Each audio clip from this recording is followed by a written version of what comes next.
Magandang umaga po sa inyong lahat mga kapatid. Si Father Bien po ulit ito. Nandito naman tayo sa kwento ng buhay. Yung hindi po nakaka-subscribe, paki-subscribe na lang po dito sa baba ng video. Thank you very much po. Sa ating topic ngayon, ito muna. Ito ang aking kasama dito, si Ate Linda. Ayan. Nasaan na siya? Nasaan ka na? Hello po. Ayan. Hello mga ka-subscribe. Please click the bell and the button. Siya po si Ate Linda ang tumutulong sa akin dito. Tumataka sa amo. Umagang-umaga pa para makatulong dito sa paggawa ko po sa garden. Volunteer lang lahat. Ano po. Okay, thank you very much. So, unang-una, maraming salamat po sa pag-subscribe ninyo. Sabihan po ninyo yung inyo pang mga friends na mag-subscribe din. Ito pong ating ginagawa dito ay evangelization na rin para sa mas matutunan pa natin yung mga itinuturo sa atin ni Lord. Meron pa akong gustong ipakita sa inyo ngayon.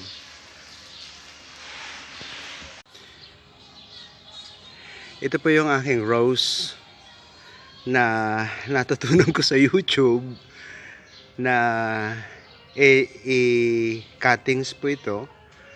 Inilagay ko dito. Nais ko po ipakita sa inyo. Ito yung una. Alisin natin yung kanyang takip. Sana wag mamatay. Ito po yung rose na yung pinakita ko sa picture minsan na multicolored. Pagkatapos ito yung rose na alisin natin din ang kanyang takip. Ayan. Ito po yung red rose na cutting po. Ito siguro mga sobra ng isang buwan. Yung multicolored. Ito yung red rose siguro po mga 2 weeks pa lang. Kasama dyan yung white rose na mas maganda ang buhay niya. Ayan, mga 2 weeks po yan. At ito naman yung orange. Huwag na nating alisin kasi sensitibo pa siya. Siguro po mga sobra pa lang siyang 1 week. Ngayon po dito sa mga roses na ito na natutunan ko ito, basta ko lang po itinusok dyan pagkatapos tinakpan ko ng bote na katulad po nito. Inalis ko lang po yung ilalim ng bote. Ganyan. Pagkatapos itinakip ko dyan. Wala po siyang kahit ano. Basta ko lang po itinusok dyan. Awa ng Diyos na buhay naman. Pero ito, at saka ito, at saka ayan po, na orange na rose. Isinawsaw ko po yung dulo ng cutting sa honey. Kaya compare dito, parang mas maganda ang kanyang tubo. Ito sobra ng isang buwan. Ito mga 2 weeks pa lang silang dalawa. Ito yung 1 week pa lang. Ito pong tatlong ito ay isinawsaw ko muna yung dulo ng cutting bago ko tinusok sa honey. Kasi ang honey daw po is root hormone. Kaya madali siya makapagpatubo. So, ang gaganda, di po ba? So, hihintayin lang natin na sila ay lumaki. At pagkatapos, syempre, awa ng Diyos, mamumulaklak sila. Ano po? Sorry po yung lesson na pwede natin matutunan dito. Alam niyo po, iniisip-isip ko lang para itong parang kino-compare ko ito sa atin pong binyag. Kung tayo ay binyagan, tayo ay makasalanan. bago tayo mabinyagan. Yung original sin na alam po natin pumasok sa tao dahil sa kasalanan ni Adan at saka ni Eva, at dahil doon ang lahat ng humankind ay nagkaroon ng ganitong bahid sa kanilang pagkatao. Ngayon, ang pagbinyag sa atin ay ang pagtubo sa atin ng ating Panginoon. Pinapatawad ang ating kasalanang orihinal, at ganon din ibinibigay sa atin ang buhay ng Diyos. At dito ay makikita natin na kasama dito sa buhay ng Diyos yung tinatawag nating sanctifying grace, na ginagawa tayo ng mga anak niya, at ganon din member ng simbahan ng ating Panginoon Hesukristo na siya ang ulo. At ganon din, tinatawag tayong tagapagmana ng kahanan ng langit, at kasama na doon na tayo din ay ginawang templo ng Espiritu Santo. So napakalalaking grasya na undeserved. Alam niyo po, parang iyan ang nakita ko sa roses natin. Nung ikinat sila, basically, katulad ng sinabi ng ating Panginoon dun sa parable ng vine and the branches, pag naputol tayo, wala na tayong kinalaman doon sa ating pinagmulan. And at the same time, naturally, matutuyo na lang. At susunugin, sabi nga. Pero ito, sa pamamagitan ng ating binyag, parang ito mga roses na ito, itinanim tayo ulit ni Lord. At pwedeng katulad nung walang honey na itinanim ko, parang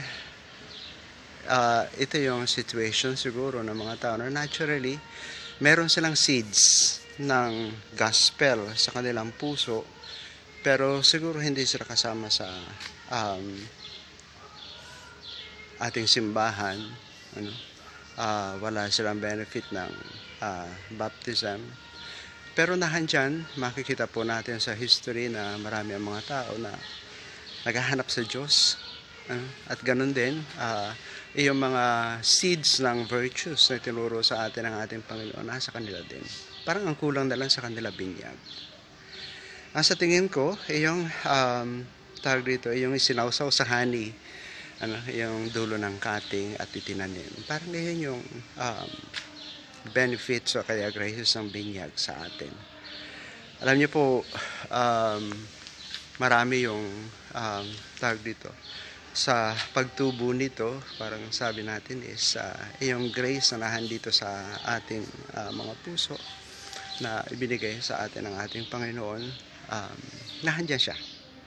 At nagpapalago sa atin, nagpapatubo sa atin. Ngayon, ito pong mga roses na ito, syempre, nandiyan sa environment, hindi natin alam kung anong mangyayari sa kanila later on. Pero, makikita natin na nandiyan na sa kanila yung capacity na lumago, gumanda, mamulaklak. Parang ganyan din sa ating binyag, diba? Nandiyan na sa atin yung capacity, ibinigay na ng ating Panginoon. Pero siguro, in time, parang pwedeng hindi tayo naturuan ng kung ano mga dapat nating malaman tungkol sa ating Panginoon. Siguro yung mga parents natin hindi rin nila alam kung ano ang ituturo sa atin. Kung kaya nga karaniwan meron tayong mga catechist na tinatawag na siyang nagagather sa mga bata para sila ay maturuan. At ganun din makikita natin na sa pagpatuloy, marami pa rin sa atin ang hindi namumulaklak o kaya hindi namumunga kung sa taniman, kung sa tanim. Bakit? Hindi sa kulang yung grasya ng ating Panginoon na ibinigay niya sa atin, kundi siguro binigyan tayo ng free will ng ating Panginoon. Alam niyo po, nakakalungkot na tinatawag tayo mga Kristiyano. Pagkatapos parang um, kung minsan parang marami pa sa atin ang pasimuno sa mga bagay na hindi maganda. Kaya ito siguro ang lesson of the day natin po ngayon, na tingnan natin ang kabutihan ng ating Panginoon na ibinigay sa atin, lalo-lalo na sa grasya ng binyag. Panalangin ko, sana lumago at mamulaklak itong rosas para ma-appreciate natin ang kanilang beauty.